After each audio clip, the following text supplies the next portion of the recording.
Você já reparou como existe um fascínio quase místico em torno da testosterona? Parece que no imaginário de muita gente ela é uma espécie de botão secreto da vida masculina. Apertou, pronto. Mais força, mais músculo, menos gordura, mais disposição, mais libido, mais presença, mais confiança, mais tudo. Quase um pacote premium do corpo humano. Só que aí começa o circo. Porque no momento em que esse assunto ele entra em cena, aparece de tudo. Conselho ruim, atalho duvidoso, explicação mal feita, promessa irresponsável e uma quantidade impressionante de gente falando de hormônio como se estivesse indicando tempero para salada. Então vamos colocar ordem nessa bagunça. Sim, a testosterona é um hormônio importante, ela tem relação com composição corporal, com desempenho físico, libido, recuperação, disposição e várias outras funções relevantes do organismo masculino. E também existe no organismo feminino, claro, em outras faixas fisiológicas. Só que existe uma diferença enorme entre falar disso com seriedade e transformar o tema numa lenda de academia. E é exatamente aqui que entra esse vídeo. Porque o treino de força ele pode sim contribuir para um ambiente fisiológico mais favorável. Alguns exercícios eles exigem muito do corpo, recrutam muita massa muscular, pedem mais coordenação, mais estabilidade, mais produção de força. E esse tipo de estímulo ele costuma estar associado a respostas hormonais agudas interessantes dentro da fisiologia normal. Agora presta atenção nessa parte porque ela é importante. Nenhum exercício é uma máquina de fabricar testosterona. Não existe, faça isso e a sua testosterona vai explodir. Não existe atalho milagroso escondido no agachamento, na barra fixa ou em qualquer outro exercício. O que existe é o seguinte: alguns exercícios, quando bem colocados dentro de um treino inteligente, com intensidade adequada, boa técnica, recuperação suficiente e contexto de vida minimamente organizado, eles podem favorecer um ambiente melhor para desempenho e saúde hormonal. Melhor do que nada. É muito menos sexy do que o povo da internet gostaria, mas é muito mais verdadeiro. Então hoje eu vou te mostrar quais exercícios costumam fazer mais sentido nesse contexto e principalmente por quê? Porque o problema não é só escolher o exercício certo, é entender a lógica por trás dele. A produção hormonal do seu corpo não depende só do treino, ela conversa com sono, com percentual de gordura, com nível de estresse, com alimentação, com consumo de álcool, com sedentarismo, com excesso de restrição calórica e até a regularidade da sua rotina. Ou seja, o sujeito ele dorme 4 horas por noite, ele vive estressado, ele come mal, ele bebe todo fim de semana, ele não treina a perna, ele passa o dia sentado e acha que vai otimizar a testosterona porque fez 2 séries inspiradas de flexão no final do treino. Achou errado? É bonito de ver essa tal de esperança humana, né? A lógica, infelizmente, ela não acompanha. Vocês me falaram agora. Então os exercícios que eu vou te mostrar aqui, eles são importantes sim, mas eles funcionam melhor quando fazem parte de uma base minimamente decente. Treino bom ajuda, rotina ruim atrapalha e atrapalha bastante. Se você prestar atenção nos melhores exercícios para esse objetivo, você vai perceber um padrão. Eles normalmente envolvem uma ou mais dessas características. Eles recrutam muita massa muscular, eles pedem força de verdade, eles exigem coordenação, eles desafiam o corpo como um todo e não te deixam lá muito espaço para fingir que você treinou. Essa última eu sei que é especialmente ofensiva pro ego de muita gente, mas é verdade. Tem exercício que aceita teatro, tem exercício que aceita pose, tem exercício que aceita uma relação criativa com a realidade. Agora, tem exercício que pergunta na lata: você consegue produzir força ou não? E são justamente esses que costumam ter mais valor. Vamos começar com o exercício que muita gente subestima, a flexão de braço. Tem gente que olha para a flexão como se ela fosse um aquecimento humilde da aula de educação física da escola. Um exercício quase decorativo, bonitinho, quase fofo, um erro clássico. A flexão é um baita movimento, ela trabalha peitoral, deltóide anterior, tríceps, exige estabilidade do tronco, controle escapular e ainda cobra a coordenação do corpo inteiro. E ela pode ser especialmente interessante quando usada no final do treino, com 1 ou 2 séries muito bem feitas, com intenção real de esforço, velocidade controlada e proximidade da falha. Agora, quando eu digo explosão, não estou dizendo para virar ali um míssil desgovernado no chão da academia. A ideia não é se debater como se tivesse tomado um choque elétrico. A ideia é produzir força com intenção. Você desce com controle, você sobe com energia e faz isso até muito perto do limite. Isso gera um estímulo interessante não só para o peitoral, mas também para o sistema nervoso e para a capacidade de produção de força. Não é o maior exercício do mundo para esse objetivo, não,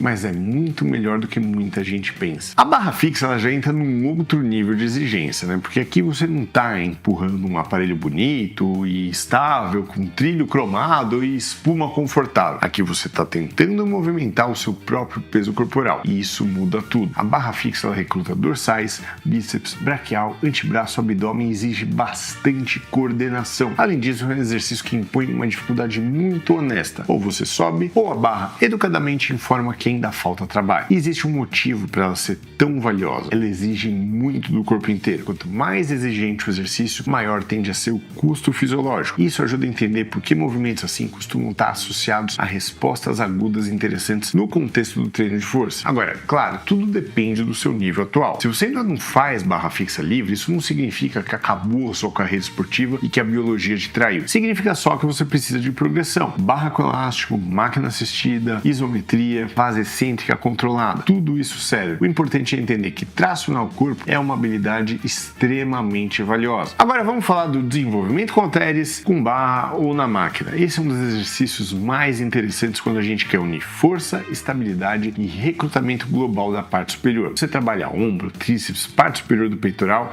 e, dependendo da execução, ainda exige bastante do tronco para estabilizar o corpo. Mas aqui entra uma coisa muito importante. Esse exercício ele precisa estar no momento do treino que você realmente consiga produzir força. Porque não adianta querer transformar o desenvolvimento no rei da testosterona natural se você deixa ele para o fim do treino, depois de um monte de exercício, quando você já está cansado, sem energia, com a técnica começando a pedir socorro e a vontade de ir embora sendo maior do que a vontade de viver. Exercício de força se beneficia de estar mais cedo na sessão. Você chegou descansado, o sistema nervoso está mais inteiro, a capacidade de gerar força está melhor. É nesse contexto que esse tipo de movimento mostra mais valor. E aqui vai outro ponto que eu preciso repetir, porque isso salva ombro, salva cotovelo e salva a dignidade do treino. Carga alta não é desculpa para técnica ruim. Se a técnica vai embora, o estímulo desorganiza. E lesão adora esse tipo de ambiente. Eu gosto bastante de movimentos de empurrar horizontais bem feitos, especialmente com halteres ou com máquinas boas. O dumbbell press, por exemplo, pode ser excelente. A máquina de supino ela também funciona muito bem, principalmente se ela for muito bem construída. E eu gosto dessas opções por um motivo simples. Elas permitem um bom estímulo de peitoral, de ombro e de tríceps com um grau interessante de estabilidade e segurança, especialmente quando a gente fala na máquina. E quando o assunto é produção de força, segurança importa. Porque quando você se sente seguro, muitas vezes consegue aplicar mais esforço real. A máquina ela não é menos masculina, ela não reduz a sua honra, ela não ofende a sua ancestralidade, ela só te oferece estabilidade. E estabilidade, em muitos casos, é exatamente o que permite que você gere mais força com qualidade. O povo da academia às vezes trata a máquina como se fosse símbolo de fraqueza moral e depois vai fazer exercício livre todo torto, com metade da amplitude e o dobro do ego. Praticamente um espetáculo biomecânico. Agora sim a conversa começa a ficar séria. O agachamento livre é um dos exercícios mais relevantes que existem. Ele recruta quadríceps, glúteos, posteriores, abdômen, lombar, eretor de coluna, estabilizadores e exige uma coordenação absurda do corpo inteiro. E tem uma lógica muito simples aqui. Quanto mais massa muscular envolvida, maior tende a ser a exigência fisiológica do exercício. Exercício exigente ele tem grande valor dentro de um treino voltado para força, para performance e para composição corporal. O agachamento ele é desconfortável, cansa, ele cobra técnica, ele cobra mobilidade, ele cobra coragem. E talvez seja exatamente por isso que tanta gente vive tentando escapar dele. Sempre aparece uma justificativa quase poética. Ah, mas eu já corro. Ah, mas eu jogo bola. Ah, mas minha perna já é forte. Ah, mas eu sinto mais conexão com a cadeira extensora. Fracassado. Claro, e eu sinto grande conexão emocional com férias, mas nem por isso elas substituem o meu trabalho. O agachamento continua sendo valioso. Agora, novamente, isso não significa que todo mundo precisa fazer agachamento livre com barra nas costas. Existem variações, existe adaptação, existe individualização, mas algum padrão forte de agachar deveria, em geral, existir no seu treino. A remada curvada com barra é um daqueles exercícios que parecem ter sido desenhados por alguém com alguma questão pessoal contra o conforto humano. Porque não basta puxar peso. Você puxa peso enquanto sustenta uma posição chata, exigente e cansativa. E é justamente isso que faz dela tão interessante. Você recruta dorsais, romboides, trapézio, deltoide posterior, bíceps, antebraço, lombar, abdômen, ou seja, um exercício muito completo. Além disso, ele tem um componente psicológico curioso. Ele exige uma disposição para lidar com o esforço desconfortável. Eu gosto muito desse tipo de exercício, porque ele ensina uma coisa muito importante. Nem todo movimento bom vai ser agradável, nem todo estímulo eficiente vai ser divertido, nem tudo que funciona vai parecer elegante. Às vezes o que faz diferença é exatamente aquilo que você vive tentando adiar. Serve para remada curvada, serve para o agachamento, serve para muita coisa fora da academia também. E agora chegamos no grande clássico da brutalidade organizada, o levantamento terra. Se existe um exercício que costuma ser lembrado quando o assunto é alta exigência neuromuscular, grande recrutamento corporal e esforço de verdade, é esse. O terra ele envolve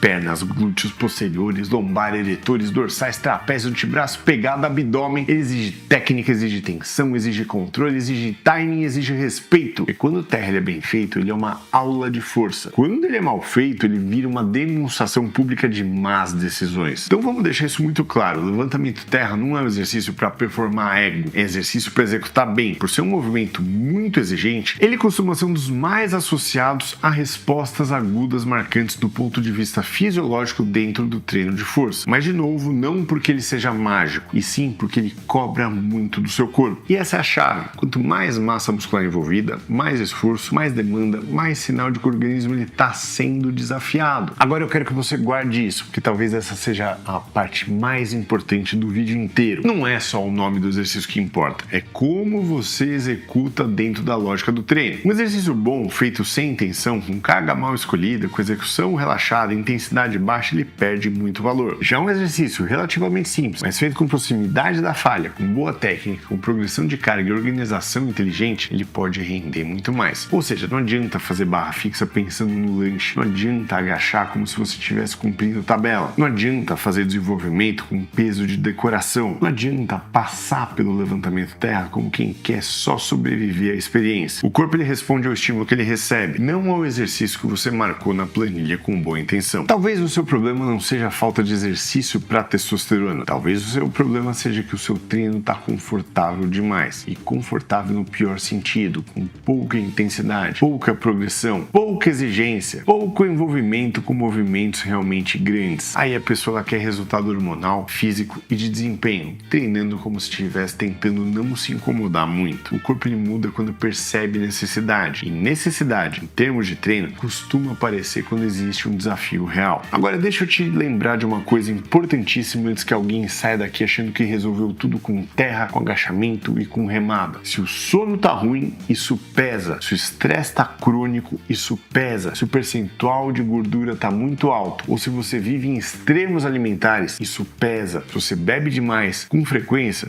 isso pesa. Não adianta querer arrancar do treino uma solução que deveria ser compartilhada com o resto da sua rotina. O hormônio não responde só ao que você faz por uma hora na academia, ele responde ao jeito que você vive. No fundo, o que eu quero que você entenda é o seguinte: os melhores exercícios nesse contexto são, em geral, os que pedem mais do seu corpo. Movimentos multiarticulares, movimentos com mais massa muscular envolvida, movimentos em que força de verdade precisa acontecer. Uma flexão bem feita, uma barra fixa, um desenvolvimento, ali um press horizontal, um agachamento, uma remada curvada e, claro, o levantamento terra. Todos eles podem ser extremamente úteis, mas desde que sejam usados com inteligência, técnica adequada e dentro de um programa que respeite o seu objetivo e a sua condição atual. Porque treinar para a saúde hormonal não é fazer teatro de masculinidade, é treinar bem, é dormir melhor, é controlar melhor a rotina, é reduzir os sabotadores, é construir um corpo mais forte de maneira consistente, muito menos glamouroso do que a internet promete, mas muito mais eficiente do que ela entrega.